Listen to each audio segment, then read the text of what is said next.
Good evening, everyone, and welcome to tonight's neighborhood meeting. My name is Andrew Gamero, and I'm a planner with the city's Development Services Department. The focus of tonight's meeting will be on a potential development application for a proposed zoning bylaw amendment at 19 Dundonald Street. Please be aware that we are recording this meeting for the public record. All information provided is being collected and will be used for the purpose of garnering your input, to respond to inquiries, and to be notified of future meetings, and will be considered public information.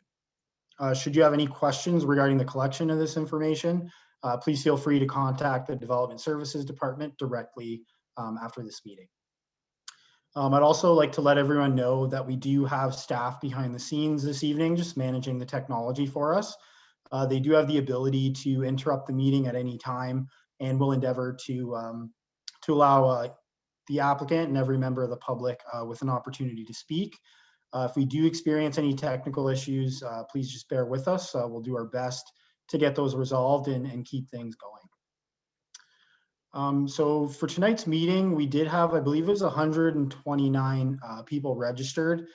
As of right now, I see that there's 103 members of the public in attendance, which includes our local Ward 1 and 2 councillors, Claire Riepma and Keenan Allen. So before we get started, I'll just quickly go over some of the expectations for tonight's meeting. So tonight's meeting is not a statutory requirement under the Planning Act. The development proposal is still in the pre-submission stages, so meaning no formal application has been submitted to the city thus far. The intent of tonight's meeting is more so to provide members of the public with an opportunity to become familiar with the development proposal, as well as the planning process, and also to ask questions and provide feedback. So what you can expect at tonight's meeting is one, a presentation from the applicant's representative describing the proposal. Two, a brief overview of the city's planning process and timing. And three, an opportunity to ask questions of either the applicant or city staff and provide comments or identify any concerns that you may have with the proposal. What we won't be doing tonight is making any decisions on the applications. City staff won't be making any recommendations or providing a detailed analysis of the proposal. That'll occur later in the process when a formal application is submitted and a staff report is brought forward to council with staff's comments and comments from the public and some of our technical review groups and external agencies. And also, we won't be debating the merits of the proposal this evening. So please don't expect a debate between city staff and the applicant, or the applicant and residents, or city staff and residents. That'll occur again through the formal application process. So once we move on to the Q&A period, if you wish to ask a question or provide a comment, you will be required to use the meeting controls to raise your virtual hand. You can find the raise your hand button and other meeting controls at the bottom of your screen. And for those of us who are joining us by phone, you can press 9 to raise your virtual hand. And when you're called upon to speak, you can press 6 to unmute yourself. So you will be called by name to speak. You'll then need to unmute yourself, and we ask that you please clearly state your name, your property address, and then provide your comments or ask your questions. Also, as we work through the questions and comments later in the meeting, staff respectfully request that members of the public please avoid repeating the same questions and comments over again. Once a specific matter has been identified, it will be documented, and the applicant will either provide a response verbally this evening or provide a response later through the formal application process during the future public meeting that's held with the planning committee, or in written format through their formal submission. This approach will just allow us to have a more productive meeting and conclude the meeting as scheduled at 6:30 p.m. We do have a lot of people in attendance, so we want to do our best to hear everyone's concerns. Also, members of the public can also send me comments or questions via email after the meeting. I know some of you have already done so. And I can pass those comments along to the applicant and also to the local ward councillors. And my contact info or my email is andrew.gamero, that's GAMEIRO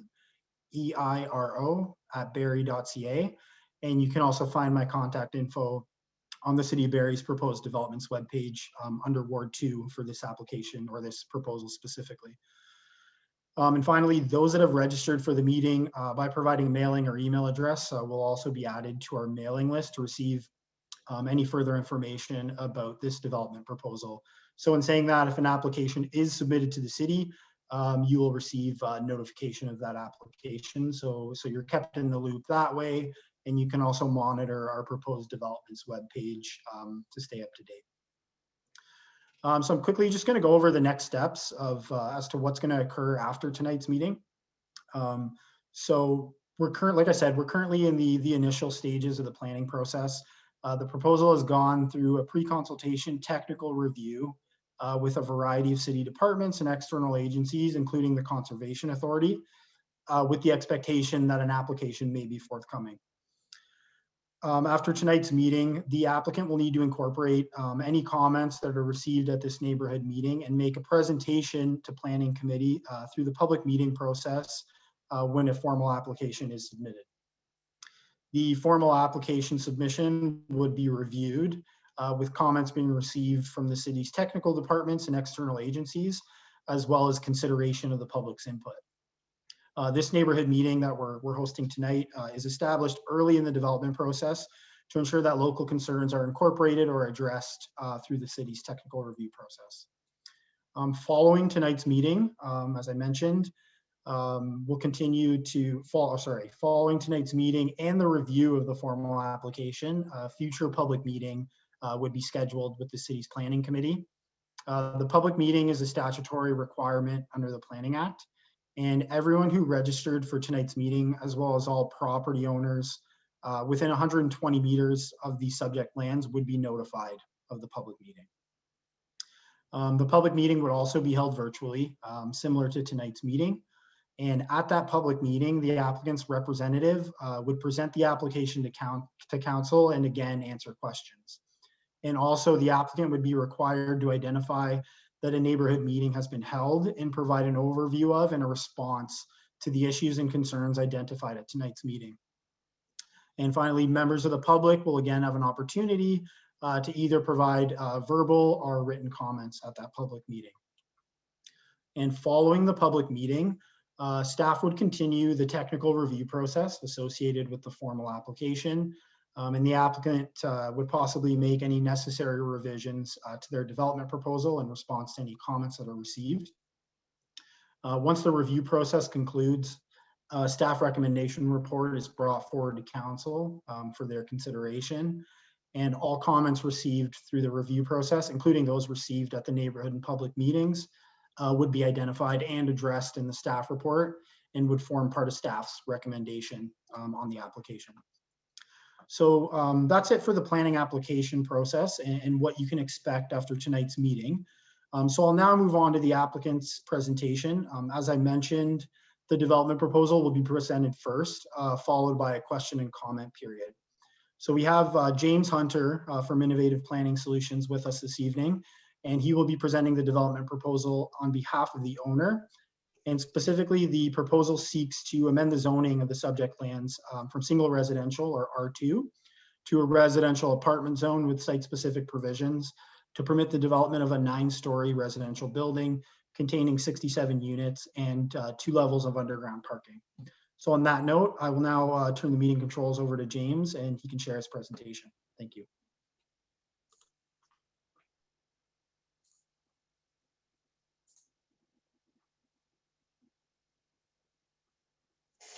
Good evening, staff, members of the public, and those in attendance tonight. My name is James Hunter, and I'm a senior planner with Innovative Planning Solutions here in Barrie.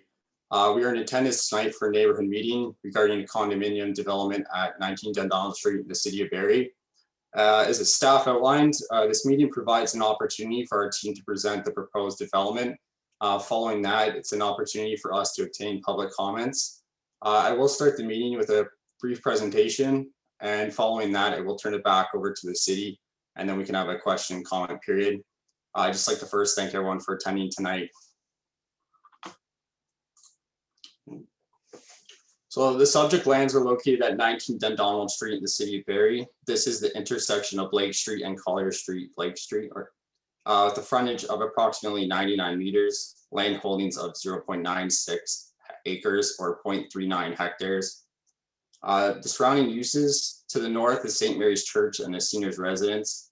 To the east are low density residential uses, and the Duckworth Street right of way is adjacent.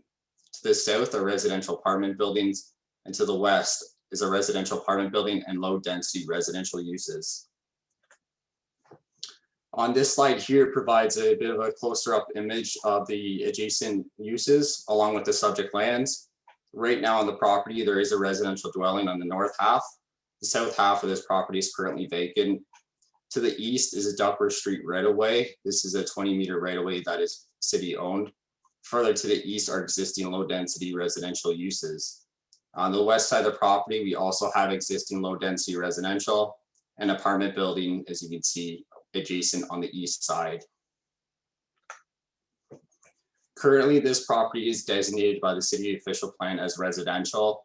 This designation permits all forms and tenure of housing. The proposed development is considered a high density project. Higher density residential development is located to locations that are near arterial and collector roads, such as Blake Street and Collier Street, in close proximity to transit, parks, facilities, and open spaces. And another consideration is the access to municipal services. This site has them available and they are adequate. Residential intensification is encouraged as it creates more compact development that efficiently uses land, resources, services, and infrastructure. The property is currently zoned residential single detached second density, which is an R2 zone in the City of Barrie zoning bylaw. The current zone permits low density residential uses, and rezoning is required to permit higher density residential development. By the subject rezoning application, we are proposing a rezoning to the residential apartment dwelling first density zone. And included with this application, we're anticipating that we will have minor site specific provisions to the RA1-3 zone. This slide here provides a brief overview of land use context. So we've identified the land use by its general form. The yellow is what we're considering as a low density residential use. The orange is a medium density residential use. Higher density residential uses are outlined in purple. And as you can see to the north, we also have the St. Mary's Church, which is outlined in institutional.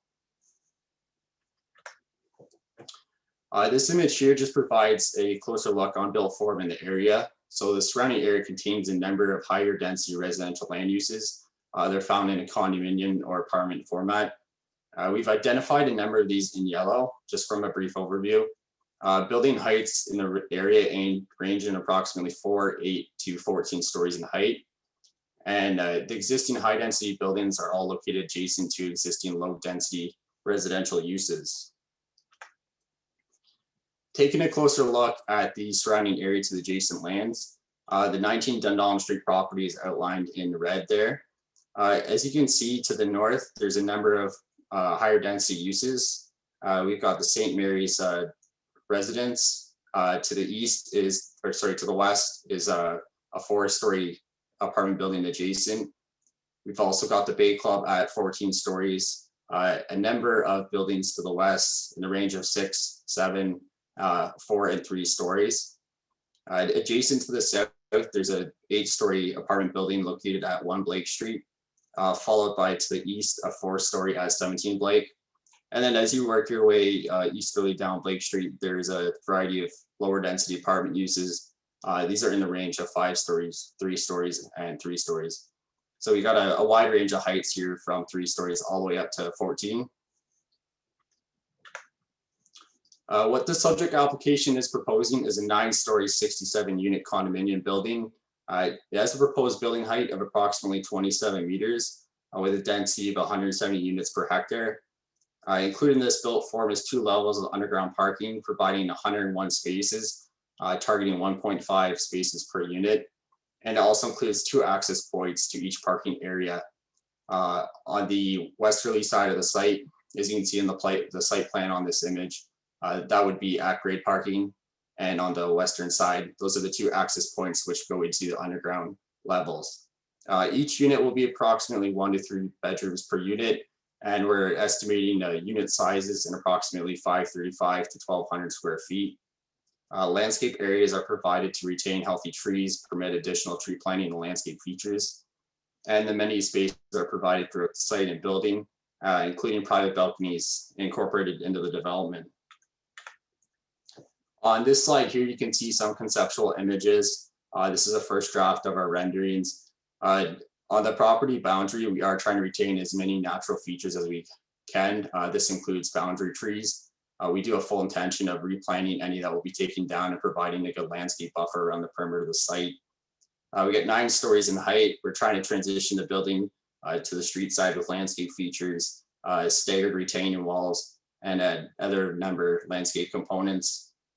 Each unit will have a balcony, as mentioned, along with we're aiming to have a common amenity space for the building itself.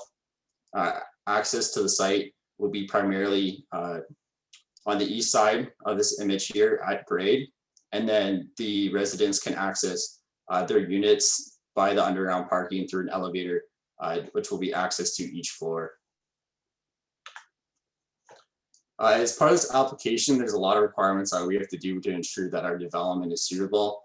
As part of the application, we have to provide a number of key documents, including a planning justification report, architectural drawings and site plan, urban design report, shadow impact assessment, environmental impact study, hydrogeological and geotechnical reports, functional servicing, stormwater management, detailed engineering drawings, a detailed traffic assessment, and also arborist assessments. So we are going to be looking at including preservation and removal along with our landscape plans. As far as servicing goes for this development, according to the city's neighborhood reconstruction programs, Dundonald Street is due for upgrades between 2023 and 2025. We've had a number of consultation with city staff, and this is going to continue. With the proposed development, water main connection is proposed to existing services at Teresa Street. Sanitary services will be extended from the Collier Street, Blake Street intersection area. And then we have storm services, which will connect to the existing services along Dundonald Street. And we will submit detailed engineering with our application. In summary, we are proposing a 9-story, 67-unit condo building. This would introduce 67 residential units. This would contribute to housing targets within the city of Barrie. The subject lands are located where higher density residential uses are prominent. The city's plan and policies do support logical redevelopment and intensification. A rezoning is required, which is the subject application to the residential apartment dwelling first density, the RA1-3 zone. The subject lands are located near various commercial uses, amenities, parks, services, restaurants, and other services. Also located close to the waterfront and downtown, which is a big perk of the property here. And in summary, this does conform with the goals and objectives of provincial and municipal legislation. I'd like to thank you, and that concludes my presentation. I'm going to turn it back over to staff, and we'll conclude with the comment question period, and I'm happy to answer any questions you have. Thank you.